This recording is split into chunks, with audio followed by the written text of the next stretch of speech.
Hey humans, how's it going? Susan Ruth here. Thanks for listening to another episode of Hey Human Podcast. This is episode 391, and my guest is Will Harris of White Oak Pastures. Will is a fourth-generation cattleman farmer who tends the same land that his great-grandfather settled in 1866. Although Will was trained in industrial farming methods, as his father had been post-World War II, Will was seeing the damage being done by pesticides, herbicides, hormones, and antibiotics, and made a huge shift to become a leader in humane animal husbandry and environmental sustainability, knowing the importance of working in healthy partnership with the land.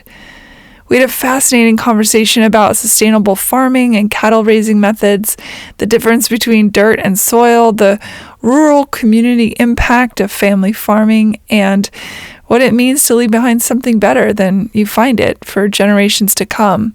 I really enjoyed this conversation.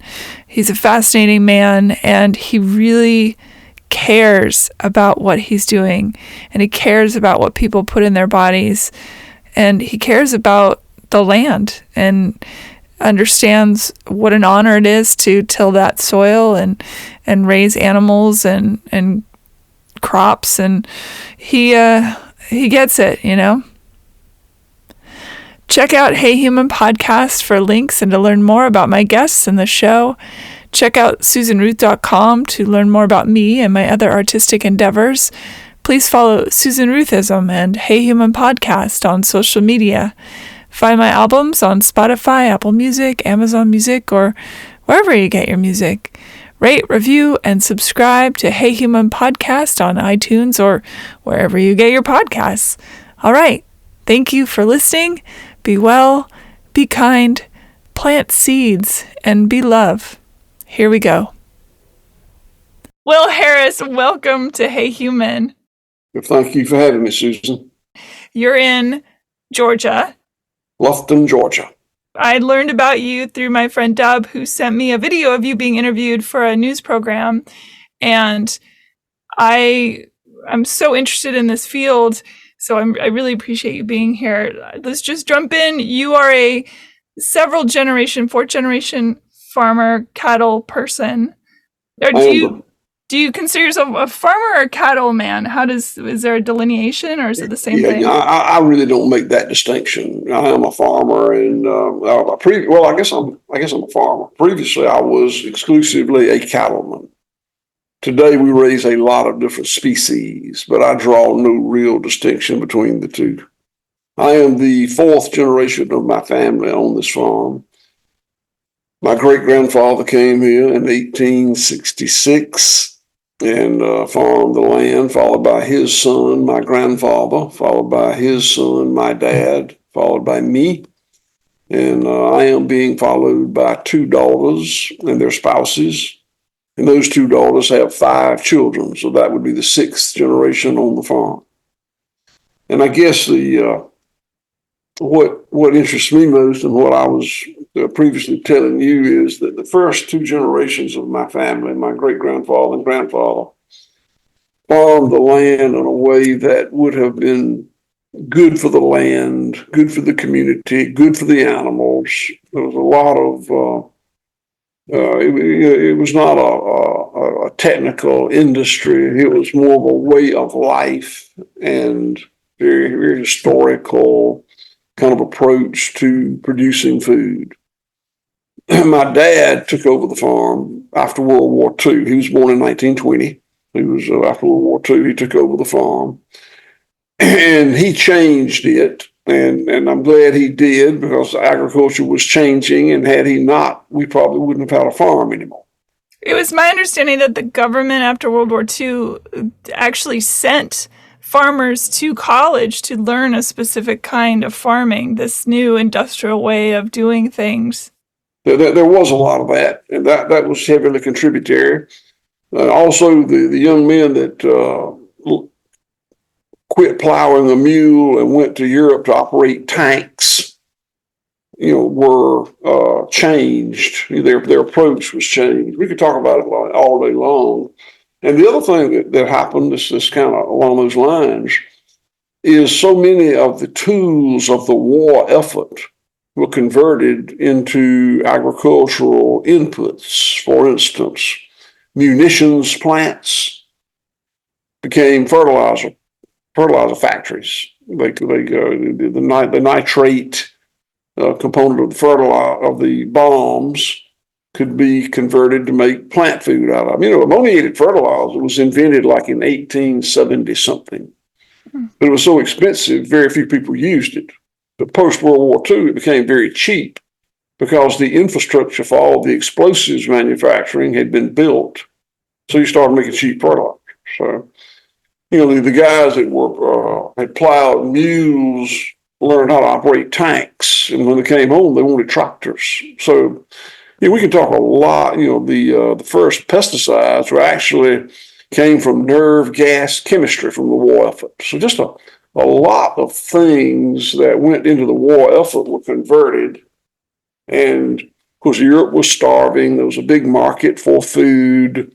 It was kind of a sweet spot in agriculture, and a sweet spot to go wrong maybe, but still it was ripe for change. And my dad was part of that, and he was part of the leadership. And he became a monocultural cattleman. Instead of raising a lot of different species like my great-grandfather and grandfather had, and like I do today, he became a specialist in raising cattle for the industrial market. And he was good at it and made money doing it, and took a lot of pride in the fact that he was a specialist. I get that, and I understand it. But he ran the farm that way successfully for his whole career. And as a child, I never wanted to do anything except come back and run the farm the way my dad did. I never lacked direction. I knew exactly what I wanted to do, and I did it. He insisted I go to college. My dad did not want me to come back and run the farm. He thought that his friends who left the farm and got paying jobs in the city were financially better off than he was. In retrospect, I don't think that's true. I think he probably assimilated more wealth than them. They had more liquidity than he did. Anyway, I wasn't interested in that. I wanted to run the farm. I went to college because he made me, but I majored in animal science, which is contrary to what he wanted me to do. I mentioned to you earlier that about the time I got to the University of Georgia, they changed the name from animal husbandry to animal science.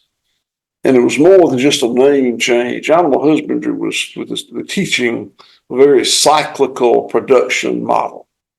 Animal science is a very linear production model. And it's truly what we were doing. We were raising calves for the industrial feedlot market. We had a lot of mama cows. We had a lot of baby calves. We shipped them to the Midwest to feed. At that point, was the only thing that the farm was doing was then cattle, or were you also growing crop? No, we raised some feed for the cattle, but it was a cattle farm. And it was financially successful. We weren't rich people, but we had no debt, and there was money made every year. I ran the farm that way when I took it over. And I went back and looked. I had to go back to look, but I actually made money every year. I never lost money when I was managing the farm industrially. In the mid-90s, I became disillusioned with that and changed the way I run the farm, started changing it, and quit making. I ceased to make as much money and actually had some losing years during the transition of moving from the model of the industrial cattle farm, monocultural cattle farm, to what we do now, white oak pasture. And as you mentioned before, the industrial cattle farm includes things like the antibiotics. And can you talk a little bit about that, what that means? Yeah, we use all the tools. In running a monoculture, just one crop, in this case cattle, you use a lot of technical tools, hormone implants, subtherapeutic antibiotics, ionophores. To grow the grain, to feed them, you use a lot of chemical fertilizer, a lot of pesticides, a lot of tillage. and it worked for us. It was financially rewarding, but there were huge unintended consequences that I eventually became aware of, but was not for a long time. But in the mid-90s, I started to become aware of those consequences, and then the first thing that occurred to me was the animal welfare. I would have told you that my animal welfare is above reproach by God, and I thought it was, but it really was not. I believed at that time. I believed growing up. I think my dad believed. I've been taught in university, if you keep the animals well fed, watered, in a comfortable temperature range, and don't inflict pain and suffering, you're good to go. That's good animal welfare. But it's not. It's they're also another component is instinctive behavior, and cows were born to roam and graze, hogs were born to root and wallow, chickens were born to scratch and peck. And in the industrial confinement model that we embraced, they weren't free to do that. And that is not good animal welfare. That is a 24/7 stressor on the animals. So I started to, I only had cattle at that time. Today we've got a lot of species, but at the time only cattle. So I started grazing them instead of feeding them out of a trough. I ceased to use all the pesticides and pharmaceuticals, and I didn't make as much money, but my animal welfare was better. And there was a lot better about it. It was better on the land. As I was assimilating the things I needed to do differently with animal welfare, it occurred to me that my the treatment of the land was also bad. We used a lot of chemical fertilizer, a lot of pesticides, a lot of tillage, and just, it wasn't good. I can remember going out in the field I had and getting a handful of soil, dirt. I had a handful of dirt actually, and going to the edge of the woods right beside it and getting a handful of soil and looking at the difference. And the difference is this had been tilled and pesticides and chemical fertilizer, and this was a living mineral medium full of microbial life. And it just looked like it came from two different planets, and wanted it all to look like the woods. So I started managing the land differently. And I went from making money to not making money anymore, because that transition is very, very hard. But we lived through it, and it got better, and we became profitable again. And we've had some ups and downs, but it was the thing to do. What do you think the true moment was of that aha to go, wait a minute, this isn't what I want? Was it something you noticed about the animals, or was it just an overall feeling that something was off, even though you were making all this money? Yeah, it was more feeling that something was off. The animals looked good. Now, today they look a lot different. The truth is that those animals that I was feeding were unnaturally obese creatures that would never occur in nature. But they looked good to me, because that's what I was looking for. And actually, if you go back in Fort Worth, Texas, there's a hotel that's hosted cattle shows from the late 1800s. And it's got a picture of the grand champion steer from every year. And it's really interesting to watch the evolution of how those animals have changed phenotypically. Gone from being, short, thick, muscular animals to tall, slender, corn-converting animals. One was designed to convert forage. The other one had been bred to convert corn. Cattle, sheep, and goats are ruminants. Do you know what that is? No.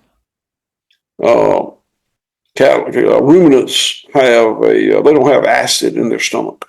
pH in their stomach is neutral, 0.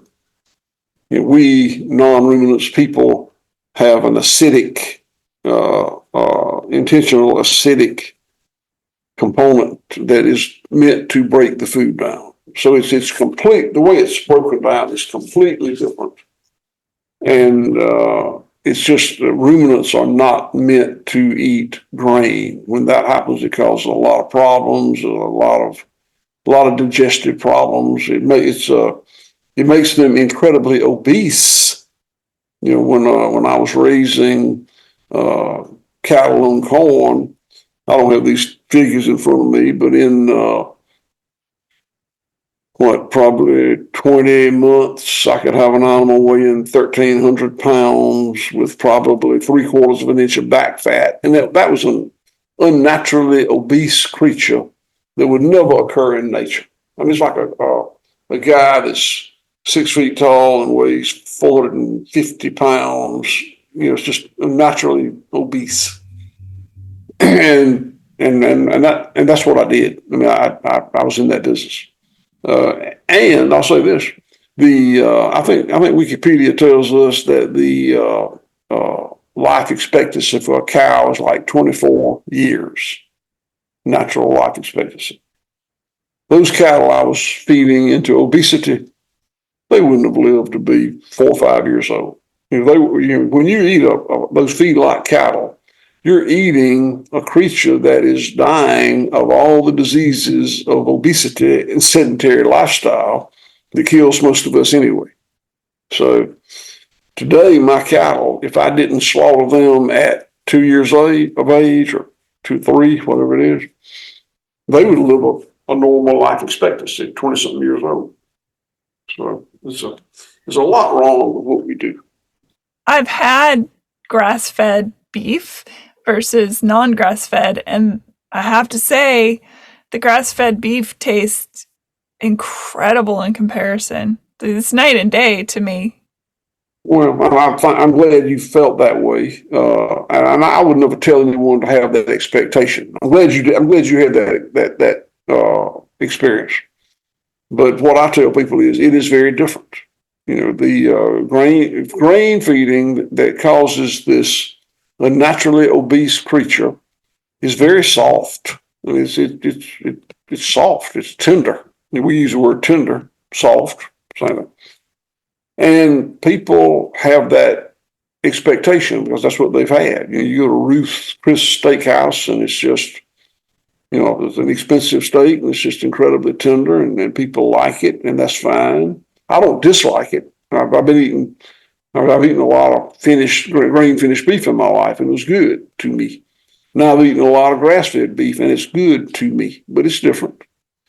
Now, if you're eating just for the dining experience, eat the one you like the best. It's no problem. If you want to do something that's good for the animal, the environment, the rural economy, probably climate change, then you might want to think a little bit more about it. But I really don't spend much time blaspheming grain finished beef. I mean, I'll eat it still. I eat it all the time too. When I go to restaurants, I don't think there's a whole lot of, the higher end ones say grass fed, but I'm just saying that I can definitely tell the difference. Yeah. It tastes better to me, at least. It tastes better. To a lot of people it does, but there are people that it doesn't. And, and I get it. I'll tell you this, when I majored in agricultural science, not marketing. And when I did my first website, I had someone put together my first website in the very early 2000s. I had them put everything in there that I'd ever heard that was good about grass-fed beef. And I realized that, I need to talk about what I know about. And what I know about is the impact on the land, the impact on the animal, the impact on the rural community. And I had to go back through years later and get them to take everything out of there that I've had them put that had to do with health, nutrition, culinary. I have some beliefs about those things, but I'm an expert on the land, the animal, and the community. And I just want to talk about the things that I can win the argument. Sure, that makes sense. As you started to make the shift, and that you hung in there is admirable, considering you saw that it was going to be financially not stable for a while. How did you start to see the changes in the land, firstly? And then I'd like to talk about the rural community, because I do think that's an important aspect. Well, let's talk about them individually. I mean, the land, what happened with the land is my land went from 0.5% organic matter, 0.5% to 5% organic matter. It took 20 years to do it, but that's a 10x increase in organic matter. And organic matter is really important. It's the life of the soil. And it's the water holding capacity of the soil. And I don't think one's any more important than the other one, but we can graphically talk about the water. Well, 1% organic matter in the soil will absorb a 1-inch rain event. That's 27,000 gallons of water on an acre of land. So mine is 5% organic matter. It'll absorb a 5-inch rain event. And we get 5-inch rain events. And I've got, if you go on my website, whiteoakpastures.com, there's some videos of the water coming off my farm and my neighbor's farm.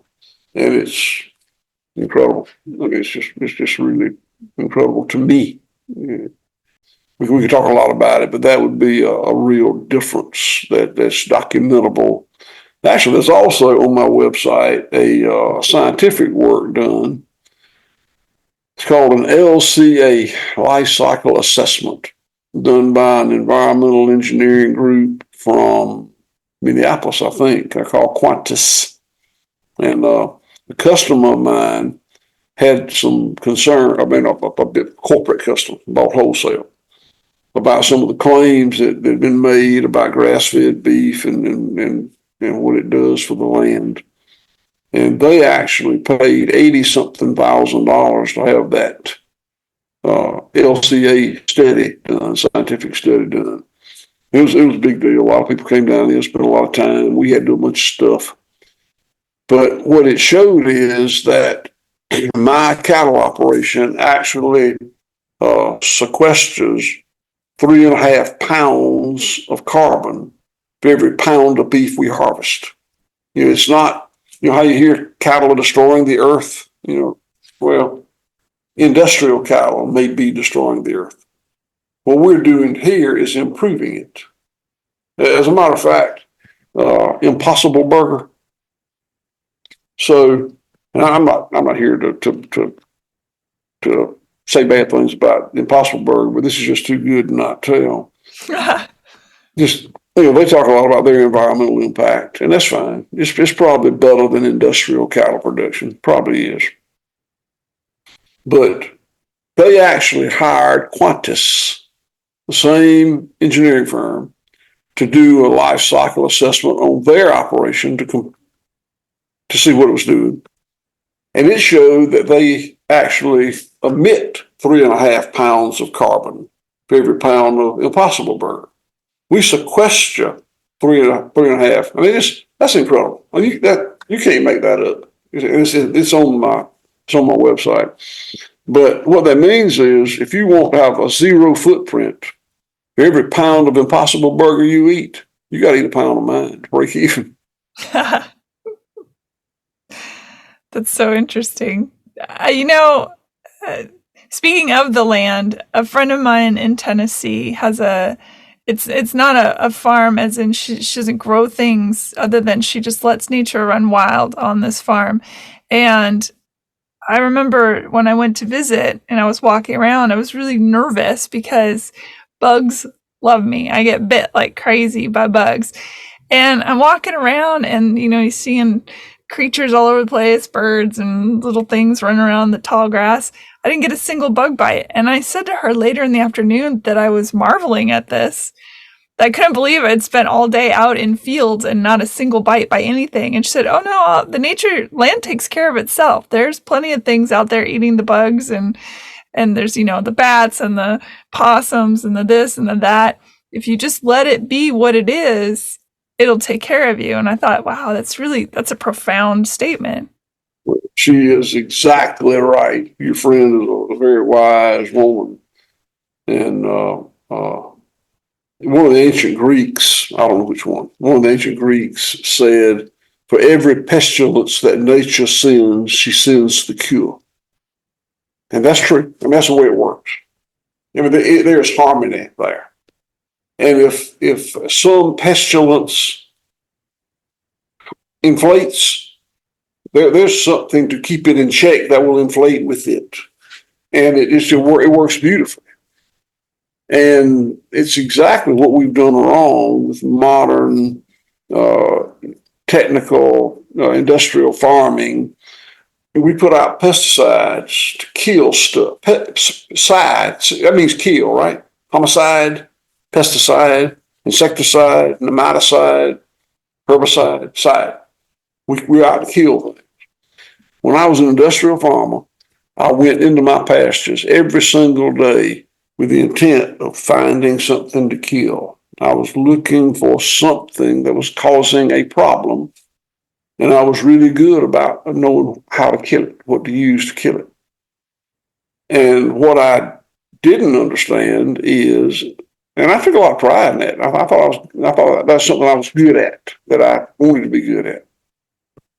But the truth is, when I used that technical product, that pesticide, to kill something, it killed exactly what I wanted to kill, and it killed some other stuff too. And that threw nature out of balance, so something else would skyrocket. So tomorrow I needed another pesticide, and the next day I needed another, and it's never ending. So your friend is right. Nature, I'm not saying you won't ever get bit by an insect in a natural environment. You will. But you shouldn't get your butt eat up by insects in a natural environment. There should be a balance, a naturally occurring balance going on. Let's talk about rural community. Yeah. That's one of my 3 favorite subjects. I was talking to a friend this morning that you and I were going to have this conversation, and I told her how excited I was for it, and I said that my frustration about that I think the family farm or the farmers market farmers, that all come together, the food firstly it tastes different. You taste like the real food. In grocery stores, food doesn't taste real anymore.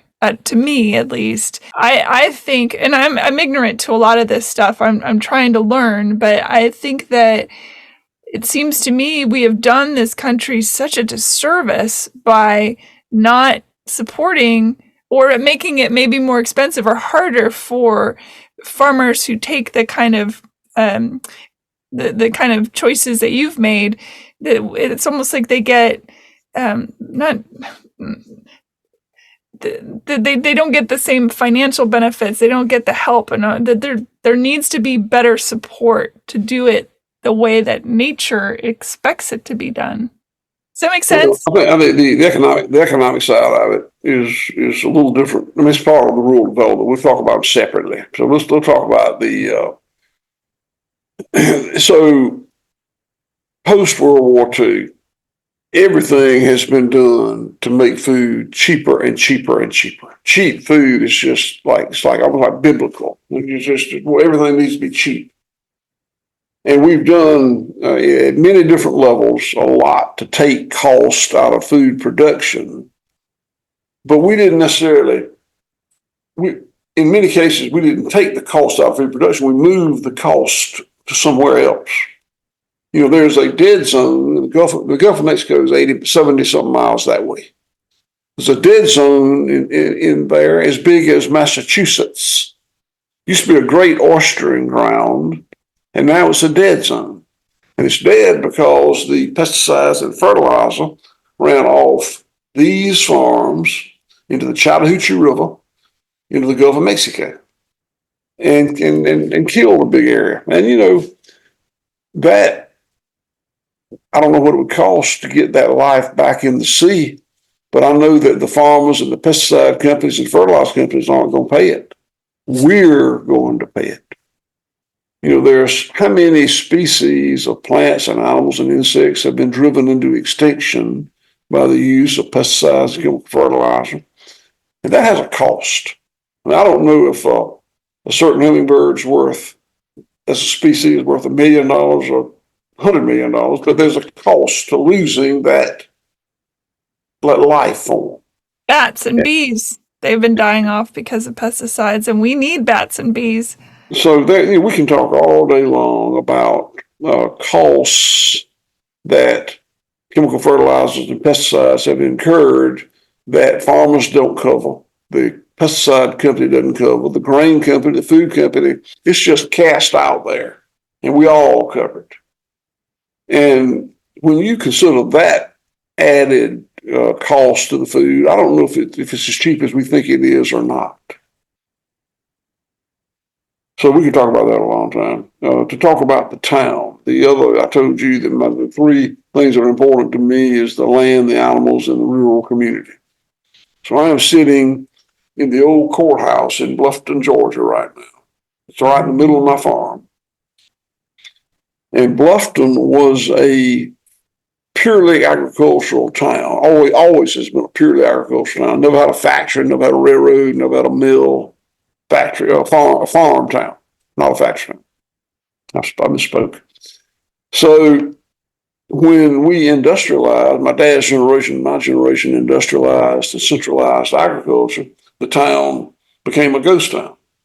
It had, I don't think it ever had over 400 and something people, but it would have been the trade center for several thousand people, because that was the era of 40 acres and a mule. And each farm had a family. There would have been 6, 8, 10 people. So this was a trade center. Post-World War II, this town has shrunk and shrunk and shrunk till it had about 100 people, and really mostly old people, poor people. I am in Clay County, Georgia. And Clay County, Georgia in 2020 was the poorest county in the United States of America. And we have really put a lot into bringing the town back. I've got 170 employees on the farm, and they make well above the county average. I'm not proud of what my people make. It's not that much, but it's well above the county average. And today, Bluffton is a very nice little town. And it's a nice little town because we changed agriculture. It became more local. I think that the statistic is that the farmer gets about 15 cents of the food dollar. Here, I get 100 cents of the food dollar if I sell it direct to consumers, and we sell a lot direct to consumers online. Well, I don't. This is not a super profitable farm. I don't keep that 100 cents. My payroll is $100,000 every Friday. And that money circulates in Bluffton, Georgia.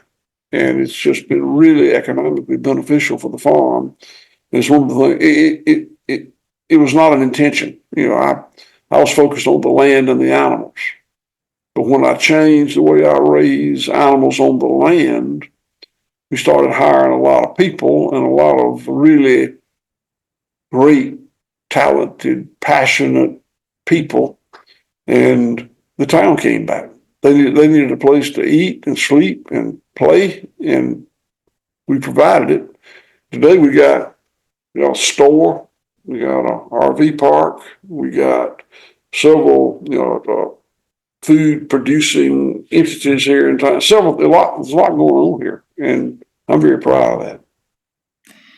Do you, firstly, that's so wonderful. I think that is the big disconnect, of course, and the folks that, as you said, make the pesticides, make these chemicals, they're the same folks that are selling they're all owned by the same top dog stuff. So the people that are selling the product are making the stuff that's poisoning the product.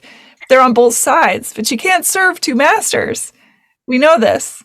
And they certainly do, but I think the more that society understands what's going on behind the curtain, super important, and to know that it does work, because I think a lot of rhetoric out there is saying that things that you do don't work, right? That's the common commentary running across the United States. Oh no, industrial farming, that's the only way to fly. It's very important, and it gets the job done. It keeps things cheap. But I mean, directly from you're experiencing it. I think that's why these conversations are so important. Yeah, and there's a thing called greenwashing that's going on, really big way in this country, and that's big multinational companies that produce food products talking about them in a way that emulates what we do, but not really. I mean, the consumer is just hopelessly, the consumers are hopelessly busy and confused and in a hurry. And if a name brand company is boldly telling them this is fine, the tendency is to believe it. A good example of that is I think it's 2015. They changed the rule on labeling imported beef. Prior to that, a cow had to be born, raised, and slaughtered in the United States to be marked product of the USA. They changed the rule so that if value was added in this country, it was a product of the USA. So today, a huge percent, I bet it's 90%, although I don't have that access to those figures, but a huge percentage of the grass-fed beef that's marketed in this country was born, raised, and slaughtered in Australia, New Zealand, Uruguay, or 20 other countries. But the consumer never has any idea. It says product of the USA legally. So that's greenwashing. That's terrifying, but not surprising. That doesn't surprise me at all. Yeah.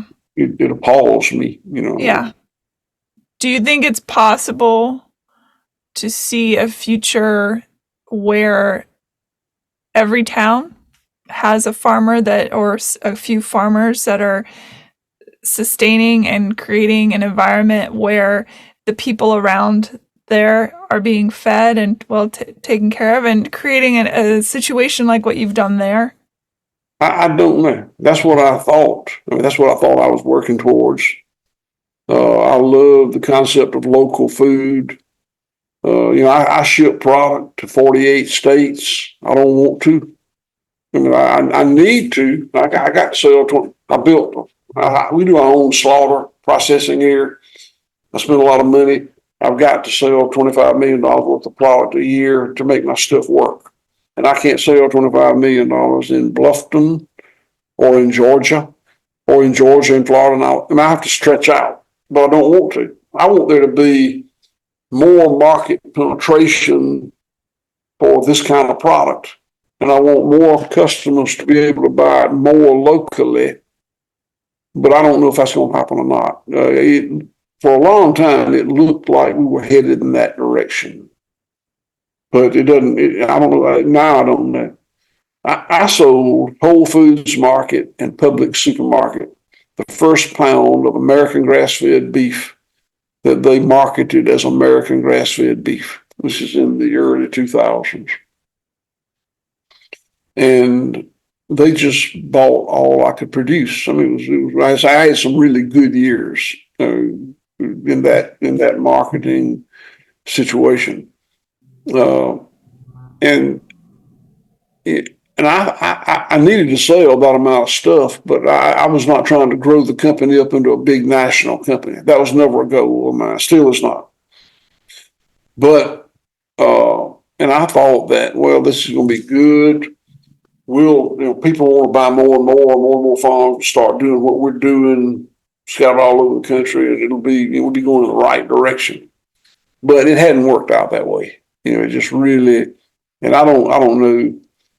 I've had a lot of through the years of friends, acquaintances that tried to convert from industrial farming to this and couldn't do it. I couldn't have done it either. My timing just was so fortunate.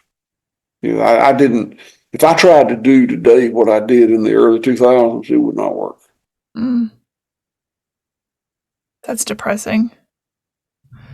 Well, and government's not going to fix it.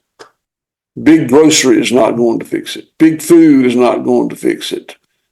Land grant universities are not going to fix it. I can tell you dozens of people that are not going to, entities that are not going to fix it. Right. In fact, not only that, but they'll actively work against it being fixed because it doesn't serve them. And it's a huge... Actually, that's a good point. Yeah. I mean, that's really the bottom line, right? If it gets fixed, it's going to be because consumers fix it. And I worry about that because, if it gets fixed, it's going to be because consumers fix it. Now, here's the problem. There are a lot of poor people in this country. And my food costs more. It costs more because I actually pay my own costs. I don't throw it out there for society to cover. And there are a lot of people that can't afford to buy food that is produced the way I produce it. And I'm aware of that. And I don't have an answer for that. But I think the first step is for those who can afford it to afford it. Yeah. I mean, the irony of that too, though, is how much are people spending on their cancer treatments or their obesity treatments or whatever it is that it's staring us right in the face. And yes, healthy, nature-made, the way the land intended food is going to cost more, but it's going to be cheaper still than all the healthcare problems that are happening because of things like Roundup or, whatever it is, the pesticides or the climate or the whatever problems that are arising because of this industrial food complex. I do agree with you on that, but we still have the fact that there are people that can't afford it today. Of course. And I don't have the solution for that. I wish I did. Yeah.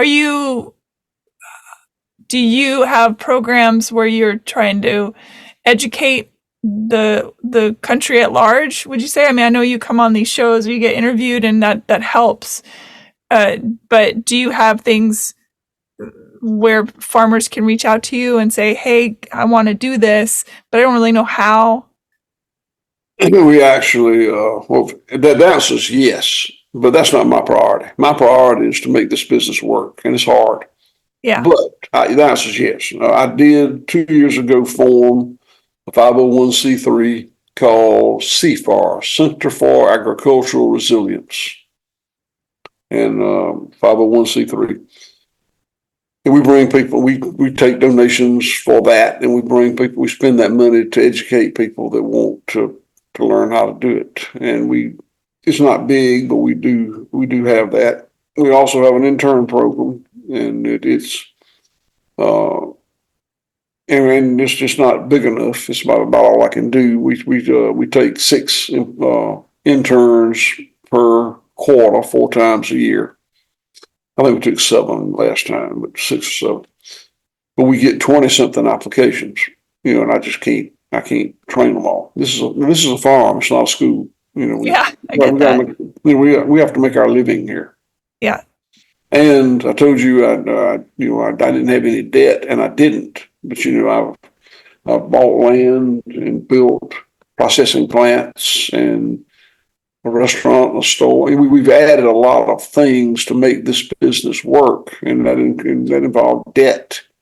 And we pay our debts, but there's no big income stream to devote to those things. Correct. Yeah, I get that.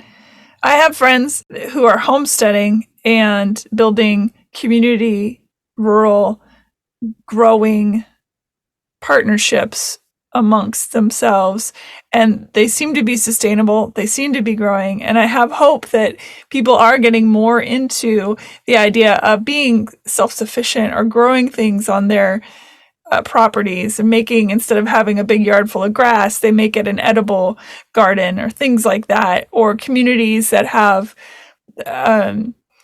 chunks of the block that are devoted to growing something for the community at large. So that gives me hope. But again, I think that there is a tendency as you said earlier, that, you know, you want to see these results, and people are so used to getting something so quickly, and that using the industrial way produces things rapidly, and that we fall into that habit, and that will maybe be the trap door that gets us in the end. I hope so. I mean, I don't know. I don't know how this is going to work out. You know, I used to have ideas on what was going to happen, and things didn't go the way I thought they would. I'm pretty sure we're going to be okay at White Oak Pastures. We're not going to prosper, but we'll be okay.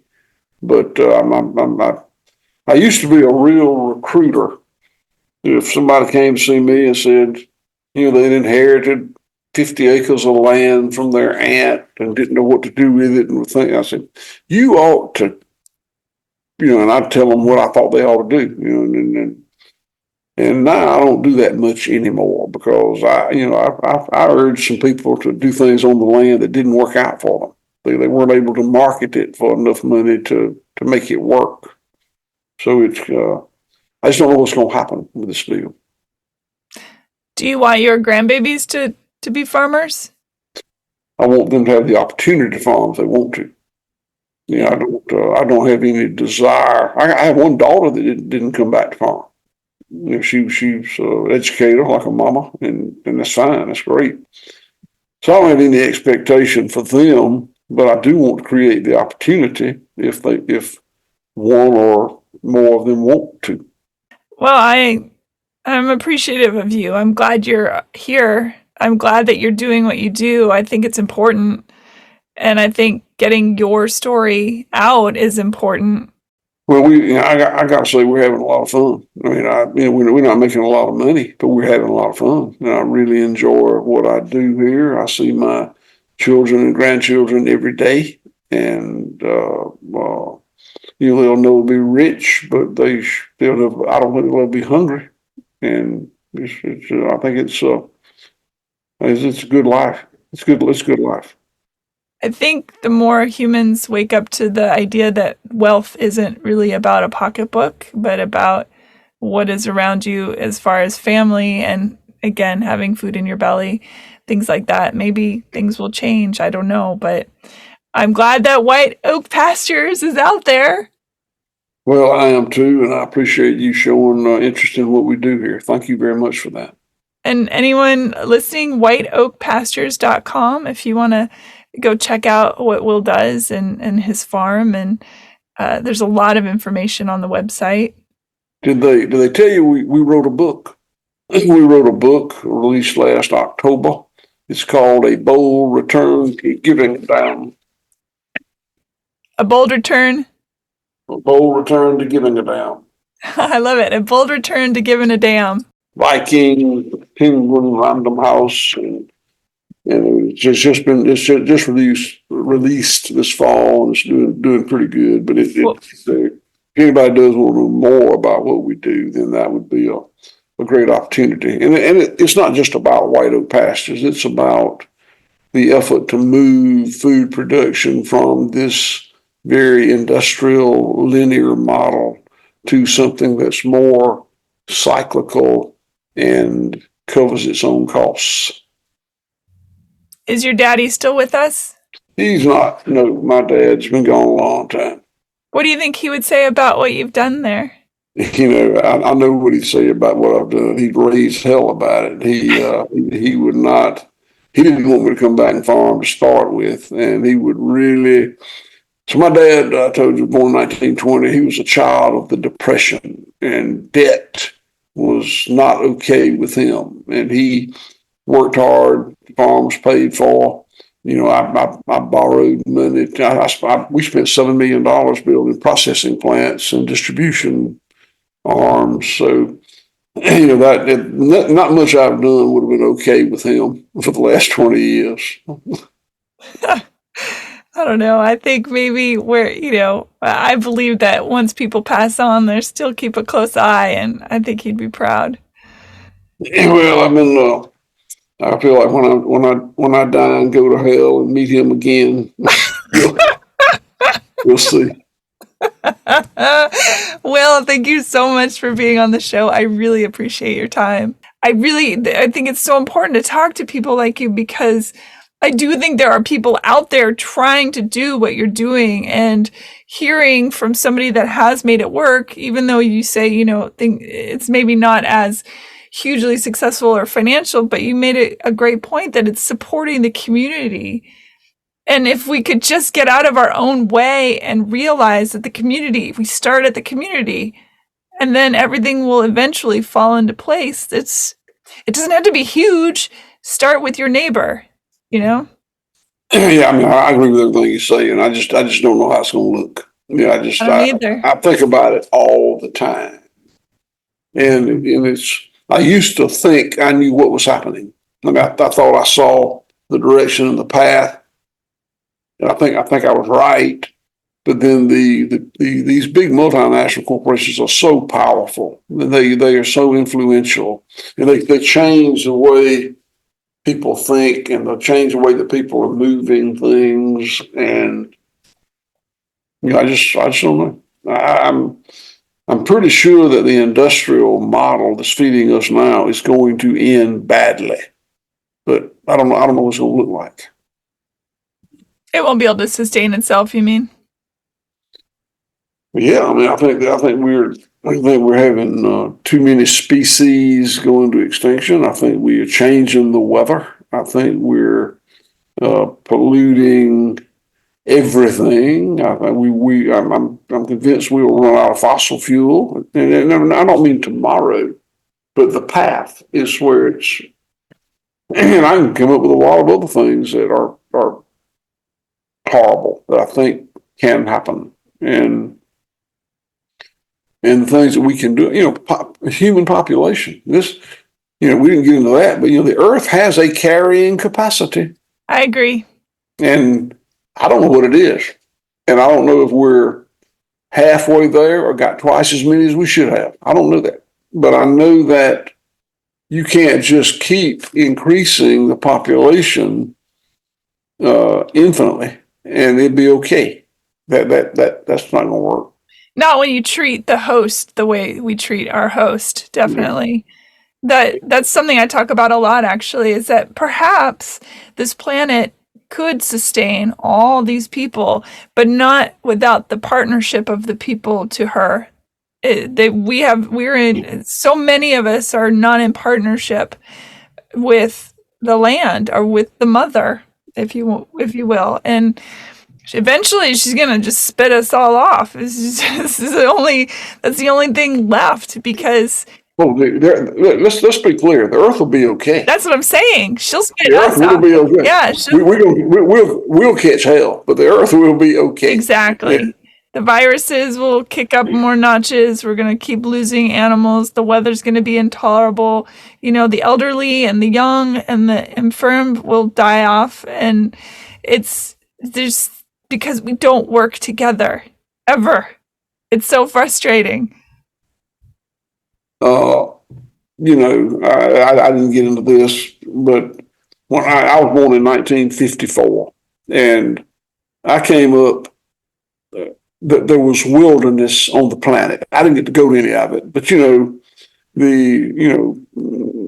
Canada, parts of Canada and parts of the Amazon and Africa, there was wilderness.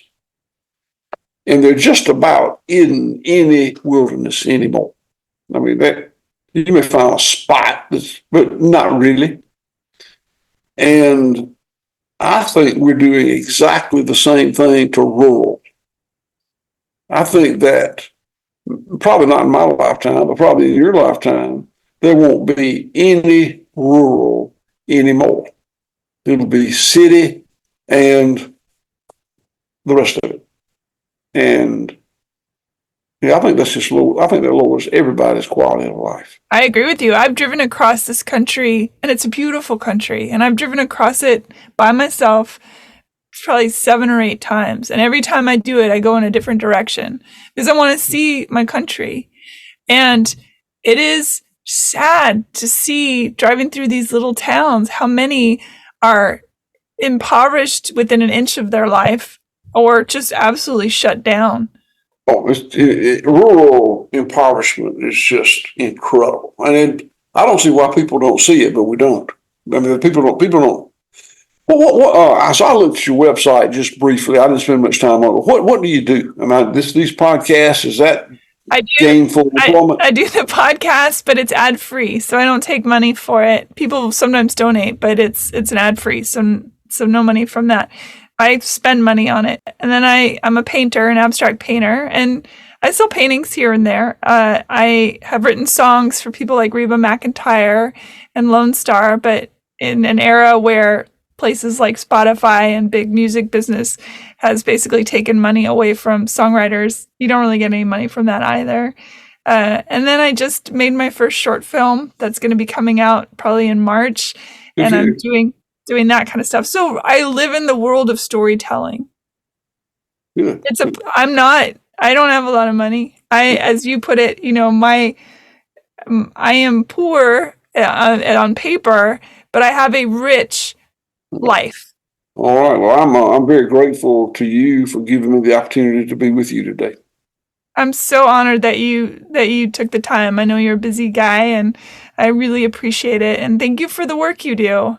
Well, thank you for the work you do. It's really lovely to meet you. Take care, and I will get the word out about White Oak Pastures. You're a charming person. Thank you very much. Thank you for listening, everybody. Bye. Bye-bye. Rate, review, and subscribe to Hey Human Podcast on iTunes or wherever you get your podcasts. Thanks. Bye.